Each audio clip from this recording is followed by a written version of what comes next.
which are the projects that you think that are already bringing up some real-world value? So I think they've passed a new law in which you can also showcase your crypto, your Bitcoin, saying that if you want to buy. How to shift the hype from the projects that are just a gambling kind of projects to the projects that create real value for the industry. Crypto is the behavioral economy. So we're watching things, clicking on them as they become viral. Today we have a great panel of speakers, so we'll start with a round of interest from everyone. Cool. Thank you very much. Mickey Elson here, founder of Arts Tech Gallery and Immersive Arts DAO, and then also Regen Collective. My co-founder Michael there, providing co-living on-chain in the UK. Hi everyone, my name is Nabil. I'm the co-founder of GoPropX, which is a real estate tokenization platform in the UK. I've been in this Web3 space for about 10 years now in various forms, but I've survived. Hi, I'm Abhishek. I'm the founder of Voice of Crypto, which is a media tech company, and Vitamin AI, which is an AI agents marketplace. Happy to be here. Hi, so I'm Cap. I'm the leader of Super Team UK. This was set up a couple of years ago by the Solana Foundation as their new markets growth initiative. So I've been leading it for the last couple of years and excited to be able to talk with everyone today. Hi, I think I'm the only non-founder here. I'm Jack Land. I'm the head of marketing and growth at MetaWealth. We're an RWA, real-world asset real estate provider, one of the largest on-chain real estate tokenizers on Solana, or if not, Europe. Great. Actually, I forgot to introduce myself. I'm a marketer in the space, so it makes two of us. And I work with a couple of different projects, one on Solana and one real-world assets project. So I'm very excited to talk about this topic. So let's kick off with you guys telling me which are the projects that you think that are already bringing up some real-world value from the crypto perspective to the world. Yeah, we can start in non-order. I've got the mic, I'll kick off. There's huge amounts of value being generated in the RWA space right now. We're finally, I think, seeing the light for RWAs. We're finally getting a little bit of the recognition that we've long deserved. There are a huge amount of projects currently already generating real-world value. I'll talk about MetaWealth at the end, because otherwise, I mean, you can't be talking about yourself straight off the bat, can you? We work hand in glove with a large number of RWAs across the Solana ecosystem at the minute, but we are cross-chain. I think in terms of value being generated, it can be seen in terms of yield being generated directly back to users, but also kind of like efficiencies across the chain.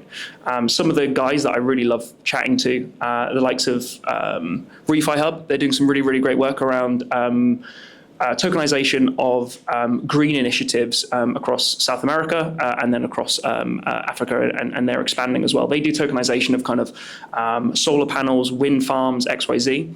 They're not only generating real yield for their investors, I think they're pushing, like 40% returns on some of their green energy projects directly back to their users, but they're also generating real world wealth for the people in those countries and ecosystems that are benefiting from them.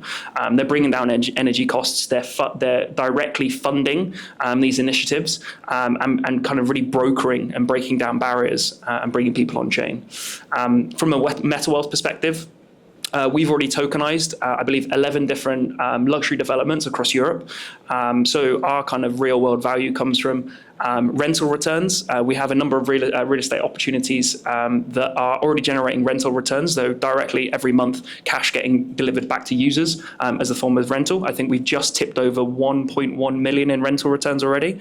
And then we also have the capital appreciation.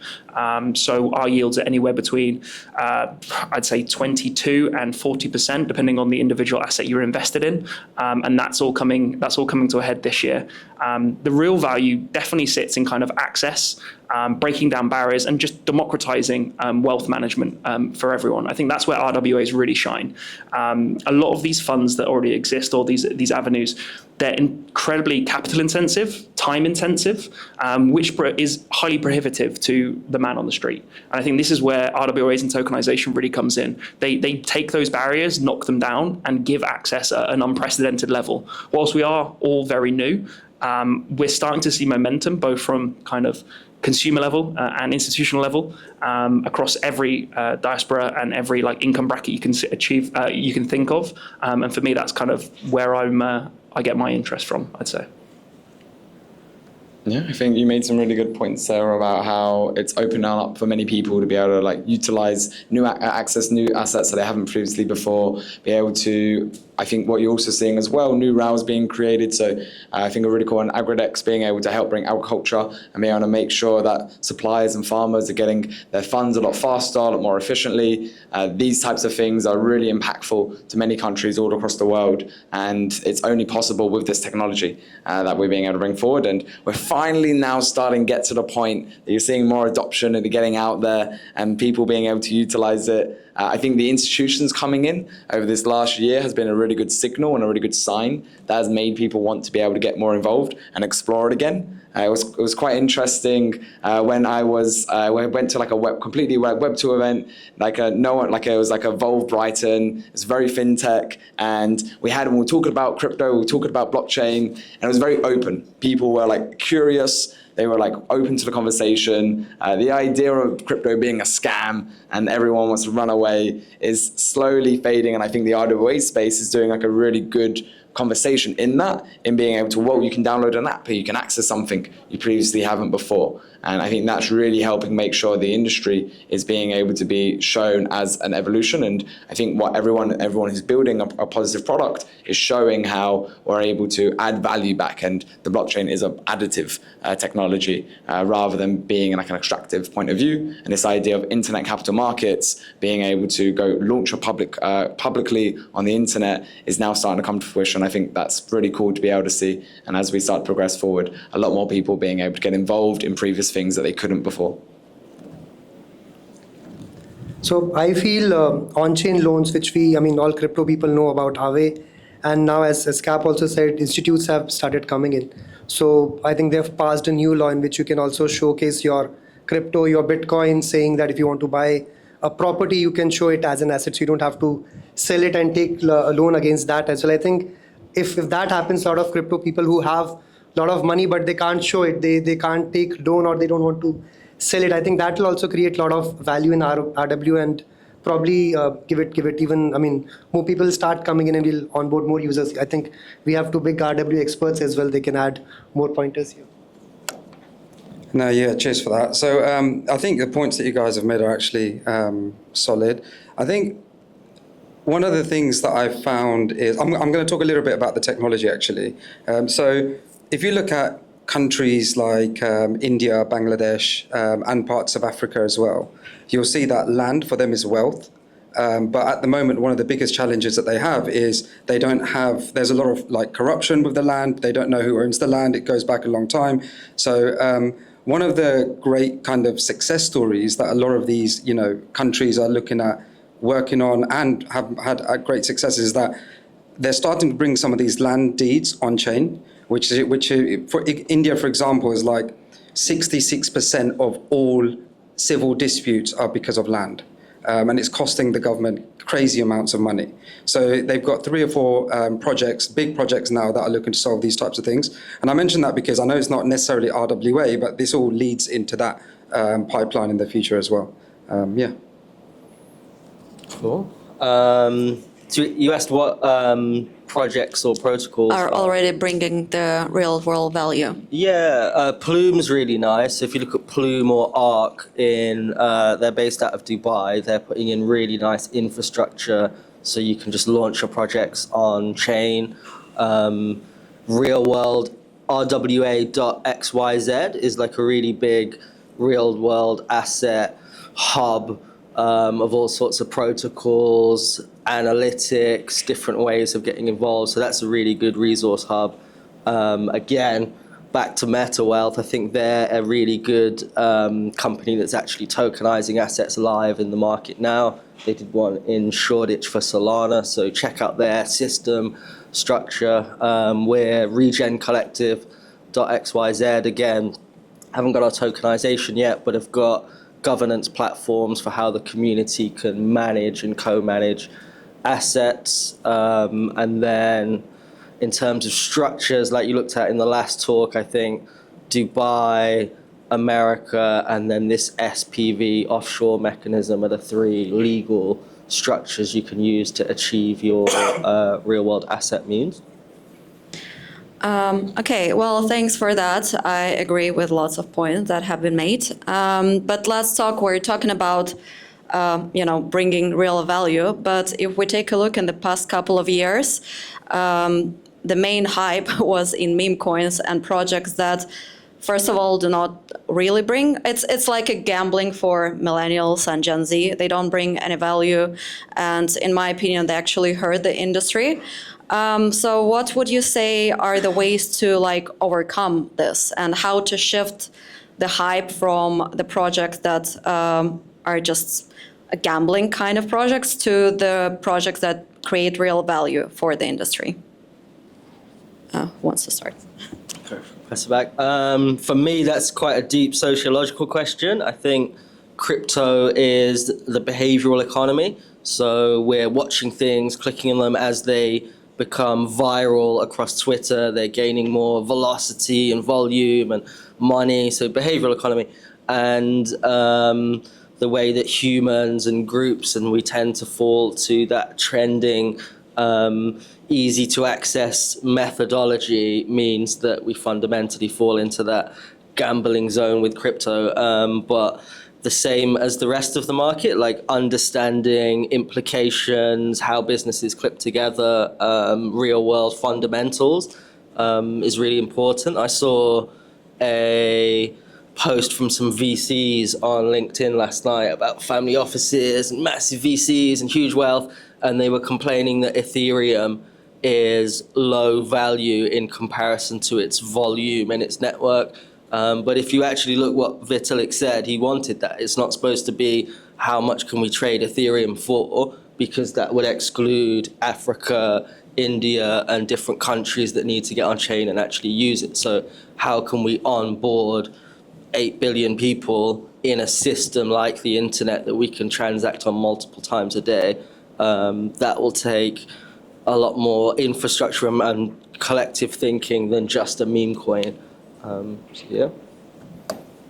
Are meme coins really that bad? I mean, they're fun, but if you put $1 into it. Yeah, it's crazy because the meme coin market cap at the moment is probably like $100 billion. So it is still a solid asset class, depending on how you look at it, which is crazy to even think, right? But it's true. But I mean, yeah, if you want to, think about how you can grow in this space in particular, there's two things. There's education, to make sure users are educated, institutions are educated, and regulatory clarity. If you don't have those things, you don't have the innovation, you don't have the money coming into the industries that we want to come into, especially RWA, and we don't get where we want to get to. So I think those two things for me are key, and there are loads of different, businesses and brands that are now offering these types of services as well, and you're seeing more governments educating their teams and companies adding more people with, the Web3 knowledge that they need. So I have a different approach to meme coins and how people can learn. I think till the time you have lost money, you'll not learn. Me being in crypto from last 5 years, I also got into FOMO and bought Trump and lost a lot of money. So now I have learned my lesson. I think till the time you spend some money, you lose some money in meme coins, you'll not understand the real value of what blockchain is all about. So yeah, spend some money which you can lose, and then probably you'll be back on the right side. The thing I would kind of start to think about when you talk about how are we bringing more real world value back to the ecosystem is it all begins with the founders. So the founders are the people who are launching these assets on chain, whether it be a meme coin or a real estate platform or all of these other different areas. And so the ownership's kind of on you guys. You know, it's like it's your opportunity in order to be able to build something great and to be able to share that with the world, have an idea, get together the right team, and then be able to create something that adds value back to it. The technology is there. And I think we're at a stage where it's fundamentally usable. You can build something. The Rails is getting a lot easier to build on top of. You know, you're seeing vibe coding pop up over the last few months. And like, so anybody can create an application with just their natural language. And that opens up the doors to so many people to be able to create something. So it's all about finding a market where it is useful and where there is a use case that can specifically solve a problem in that market. And so you have the ability to do that, and the market's huge. The opportunities are amazing for anybody to be able to go ahead and create something. And if you're creating something very niched, so there's a very niche market that you can service, then you have your initial class customers to be able to go out to. And if you have the founder market fit, meaning that you know that niche with it, then you can be able to build the product, launch it out with them, and then be able to, and that's, I think, a huge thing for the blockchain ecosystem, is you can go public from day one. The idea of like meme coins and tokens is that you can fundraise from anybody globally in the world, and you can then be able to fund that mission, fund that business, bring together the team to then really start scaling it forward. And you don't have to wait for a venture fund to be able to back you. If you have the market and you are able to launch it and get the attention that you need, then you can be able to fund it as well. And I think that's fundamentally what the internet and where the blockchain comes in allows us to be able to do more of. I think I, as a marketer, have a very different view on meme coins. I think I take a similar standing that Meow takes from Jupiter, where meme coins are inherently just trading on culture. A hallmark of a meme coin is mass value extract. Majority of people, it's thought of as most people lose and a very few gain. If you look at TradFi markets, specifically Wealthsimple or eToro or Trading 212, about 80% of their net users end up losing money, and that's on stocks. We wouldn't classify a meme coin as a stock as a meme coin, and yet the loser ratio is very, very similar. You could draw parallels between that and a pump.fun. Ultimately, we as an industry need to move away from mass value extract to mass yield generation, ultimately. If someone like, if you look at the Solana ecosystem, one of what you'd almost classify as a meme coin would be the likes of Bonk. However, on the flip side, they've taken that business model and they are now yield generating. They are funding launch pads. They are helping to fund early stage startups. They bring mass awareness, and they were a absolute anchor for some of the Solana ecosystems projects and community when things weren't looking so great a couple of years ago. That's a shift in narrative from a firm that launched what could be conceived as a meme coin into a verified project. I think there doesn't need to necessarily be a massive fundamental mental shift. The reason meme coins are actively traded on at the levels they are is because they're easy to understand. Culture is easy to understand. If you look at a lot of Web3 projects, a lot of them are built on very high level financial fundamentals that the man on the street can't access. So until like understanding and access becomes more like ubiquitous, we're going to continue on this path. And I think meme coins absolutely will have a role to play moving forward. But I don't see why they can't be living hand in hand with DePIN, DeFi, RWAs. It's about taking users on that journey, about diversification, risk tolerance, and also understanding, like some of these trad projects, understanding what culture is and how to discuss this with people who are potentially just entering into the market.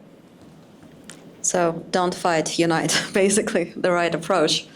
Okay, then let's talk about institutionals. It has been mentioned, but do you guys think that institutional adoption is happening? Has the narrative and the mood has changed, or are we still too optimistic to think that something has changed majorly? What's your opinion?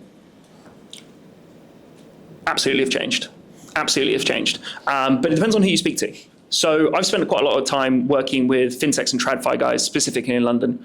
And whenever I speak to them about our offering, they're like, yeah, but we're still very fringe, right?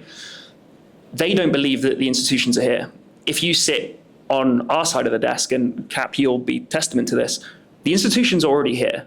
They're already sending scouts out into the ecosystem and seeing where the value edge is on them. Ultimately, They have a single mandate, right? They're making capital for their business, their users, their investors.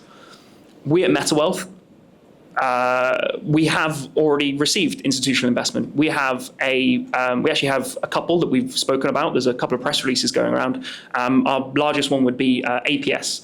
APS are a fund manager out of Europe. They've just invested 1.2 million into MetaWealth real estate. Now, this isn't invested in MetaWealth. They've actually bought the underlying tokens that we're offering. We did not cut them a special deal. They got the exact same deal as you in the seats can access through our platform. That shows that institutions are willing and able to take the risk on, but have also done enough due diligence on the right projects to allow that level of investment. All you have to do is walk around the circles a little bit more, and you can see whether it be private or public blockchains, the likes of BlackRock are already here, JPM are here, Goldman are here. They're making active inroads already, and they are already adopting, and they have been doing for many, many years. They will continue on that path. I think there's a long way to go before institutions get further down the funnel into smaller or early stage startups. But the fundamentals of the tech are there, and they're actively, from my opinion, they're actively already making inroads, and they're here, and they're here to stay. Yeah, I would agree to that as well. You can start to see how they're being able to utilize the technology, tokenizing money market funds, investing into assets. You know, there's a real scope that they're starting to explore. But institutions have already known about blockchain technology. They call it DLT, distributed ledger technology. And it's something that they've had for, like, they know about for a very long time. They've tried to build their own, you know, and I think what this now, when we talk about institutions being here, it's the fact that they're playing with public blockchains. And they're starting to involve themselves within the ecosystems and open up that door of being able to have those conversations. And so they've already knew about the technology. If we cut to like another 10 years, you're probably going to see a lot of them would be using it under their rails anyway. Because ultimately that's what the blockchain is. It's a back-end technology to make systems more efficient. And if it makes things more efficient, faster, cheaper, then people will adopt it. And all it just takes is the adoption cycle for them to be able to come forward. I mean, institutions, they just have larger adoption cycles because they have to go through more processes, more people. You've also got to like train up the consultants and system integrators that they work with in order to make sure that things are going through the proper processes towards it. An interesting thing I'm starting to see more of is that we're helping be able to educate and like train up these end system integrators to make sure that they're able to utilize the new technology and they're able to share that with their then institutional clients. And so it's just a matter of time, and then we're on the getting further along that the adoption cycle for allowing them to now actually be, and they are rolling them out publicly, saying how they're able to utilize this technology, which is very exciting, and it's good validation for our ecosystem as a whole. So I feel in the last cycle, we had seen a lot of brands started accepting crypto. So it was Tesla saying that we'll accept Bitcoin. Sony said that will start. And in this cycle, we are seeing not just companies, but also countries. So they are saying we are building a treasury around cryptos. All these brands are, in fact, I know a very small company, like it might be around $5 or $6 million worth in India. And they bought just 12 Bitcoins, and they said, now we are also going to add Bitcoin as our treasury. It's called JetKing. So the idea is that it's not just about bigger companies, bigger institutions, also small and medium industries, because when they start talking about it, I think everybody knows. And that's, I think, what we have been always saying, that how do we onboard next set of users when people who are not crypto, who are not crypto native, they start reading about it, and then the stock prices go crazy. I think everybody will start accepting, and probably they'll know about it, and that's how the whole adoption will start coming in. Yeah, I think in a bull market, it seems like everybody's adopting, you know, crypto. Even my dad's adopting crypto. Everybody's getting involved in it. I think to Jack and Cap's point, I 100% agree. I think institutions are coming into it more and more now. You can see it. You can see it, especially if you're working with some of these guys. And I normally look at the job market to have a look at, who are these guys hiring? How many are they hiring? Are they building teams? Are they just hiring one maverick within their team, or are they looking at building a division specifically for it? And that's when you start realizing how seriously these guys are taking it. And this cycle, definitely there's more and more institutions coming in just because of that data. However, I would like to see what it's like in about a year and a half's time, and how many of them start hiding and they get rid of all their PR statements that they did about crypto. Because I think it always happens. I was speaking to Cap about this in the back. I was saying last cycle, I remember every single brand was launching an NFT, and NFTs were going to be the best thing in the world. Everybody was going to launch it. The technology is amazing.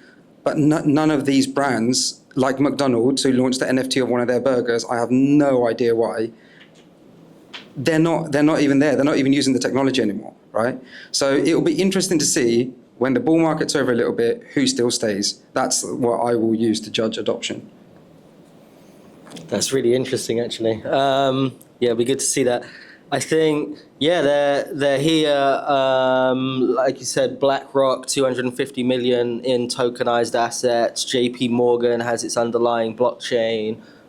So the Dubai and America rocketing ahead with legislation. So I think it's going to trigger really quickly. And I got into crypto because of access and community, collective management of our finances. And I'd be really cautious in that we're going to miss out while these institutions are buying up, securing positions. So I think it's really important that we do create our own communities and look at ways of putting assets or different things of value to the world on chain and establish that in a DAO community managed way instead of just a digital tokenized way. Yes, I mean, I think everyone has been discussing recently about how JP Morgan plans to adopt some crypto into its strategy, and how Jamie Dimon 8 years ago said that crypto is a scam and Bitcoin will go to zero. But here we are, so I guess we're still standing strong. But while we are growing, we're obviously still not there, and there are still lots of barriers for the mass adoption. And I wanted to discuss what are they, and I will just maybe quickly share my recent experience. So I'm working with a project that is tokenizing oil and gas, and it's run by guys from Texas who come from, it's a very traditional industry. And they're the first one to do that because apparently you can't just go and invest in American oil and gas. So it's a good idea, but we just launched a beta test, and the main issue that we faced is that traditional people, they have no idea how to create the crypto wallet and how to manage all that. And we try to make it as simple as possible. But I definitely found that the UX and the complexity of the crypto and blockchain is still one of the barriers for the mass adoption. So I'd like to ask your experience and what are your ideas on what are the other barriers that are there?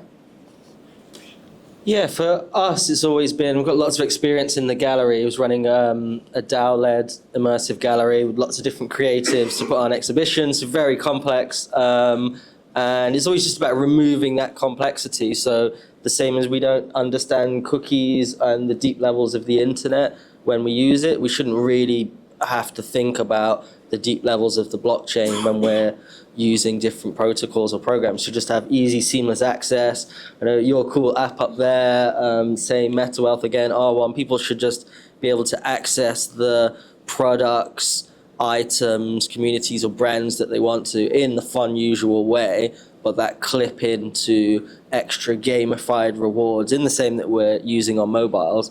So just removing complexity and making it more child consumer friendly.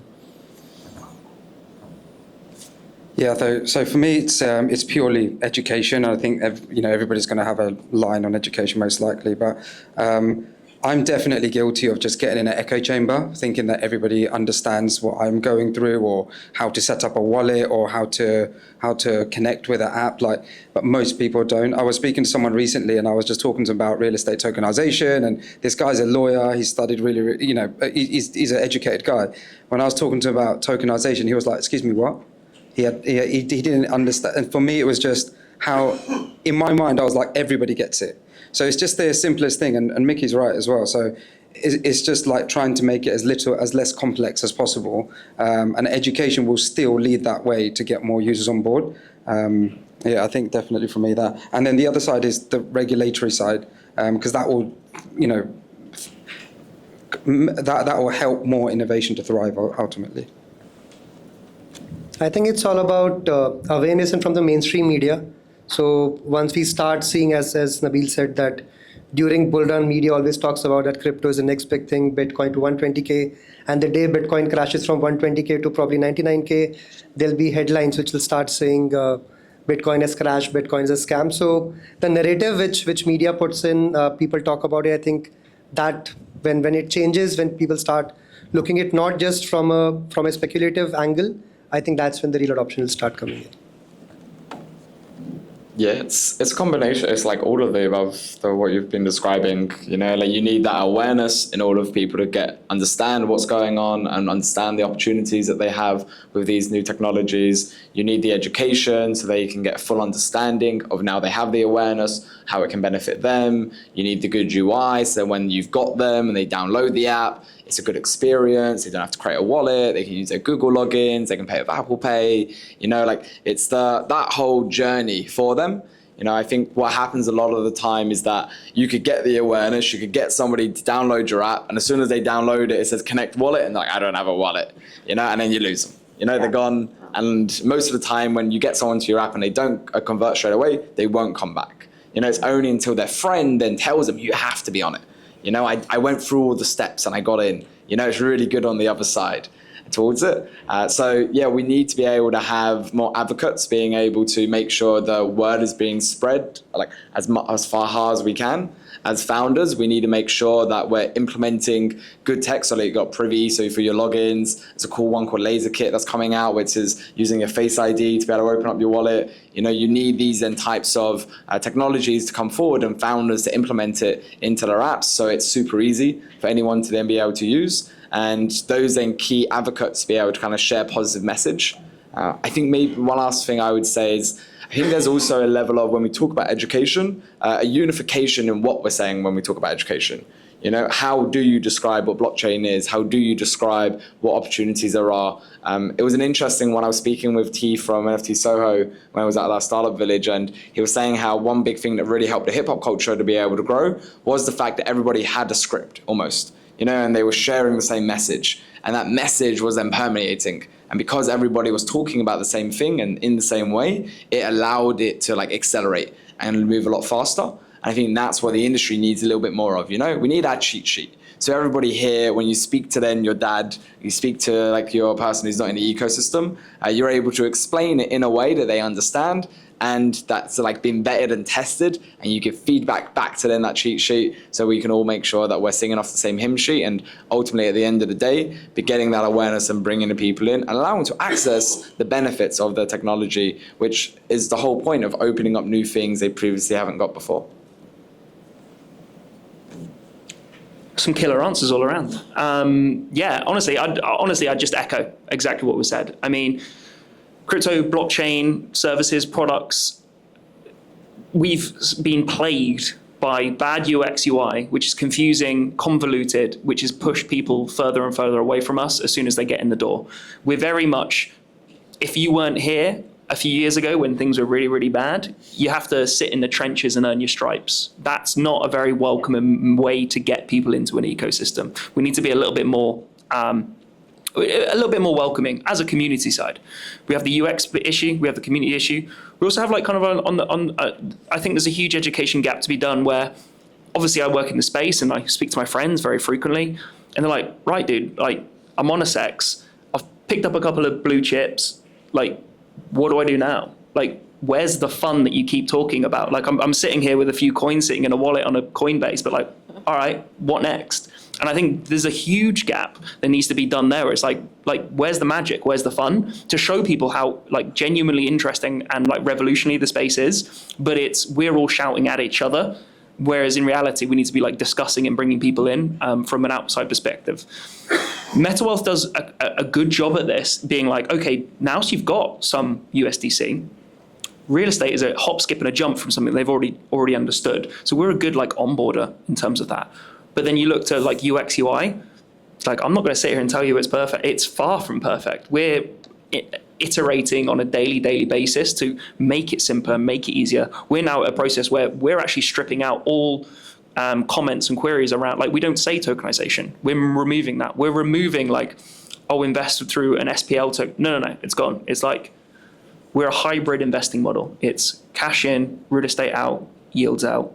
Here's your real estate. Here's your real estate. Like, look, we put a new floor on this building in Spain. Have a look at it, and people are like, that's really cool. Like, my friends who invest in MetaWealth, they don't say, oh, I own a fraction of a tokenization. No, they're like, I own a bit of a golf course in Spain. That's pretty cool. That's social currency, and that kind of stuff permeates culture really, really well.